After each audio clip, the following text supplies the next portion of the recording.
உடும்பு பிடின்னு சொல்லுவாங்க, அதே மாதிரி முதலை பிடி ரொம்ப ஸ்ட்ராங்கா இருப்பார்.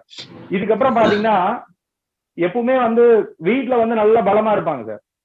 தண்ணிக்குள்ளதான் இதுக்கு வந்து பலம் ரொம்ப ஜாஸ்தி. முதலைக்கு வந்து பாத்தீங்கன்னா தண்ணியில ரொம்ப பலம் ஜாஸ்தி. இதே வந்து வெளியில வரும்போது அதுக்கு 50% தான் பலம் பலம். சரிங்களா? அப்ப அந்த மகர ராசி எல்லாம் சம்பந்தப்பட்டு வரும்போது வந்து பாத்தீங்கன்னா பெரும்பாலும் வந்து அவங்க வெளியிடத்துல வந்து பாத்தீங்கன்னா ஃபர்ஸ்ட் பழகறதுக்கு வந்து ரொம்ப ரொம்ப கூச்சப்படுவான். அப்ப அவங்கள அந்த கூச்சதெல்லாம் நம்ம வந்து போக்கி அதுக்கப்புறம் தான் அவர் வந்து டெவலப் பண்ண வைக்கணும். சரிங்களா? இதுக்கப்புறம் வந்து முதலை கண்ணீர், நீலி கண்ணீர்னு சொல்லுவாங்க இல்லையா? சரி. ஆமா ஆமா. டக்குன்னு ஏதாவது சொல்லும் போது டக்குன்னு அழுதுருவாங்க சார். தன்னை அறியாம அழுதுருவான். பாத்துருக்கீங்களா? திடீர்னு ஒருத்தங்க அழுக ஆரம்பிச்சிருவாங்க. அந்த மாதிரி ஒரு அமைப்பு வந்து அவங்களுக்கு உண்டு. ஏதோ ஒண்ணு அவங்களுக்கு டக்குன்னு ஒரு டிஸ்டர்ப் ஆகி உணர்ச்சி வசப்பட்டு அழுக ஆரம்பிச்சிருவான்.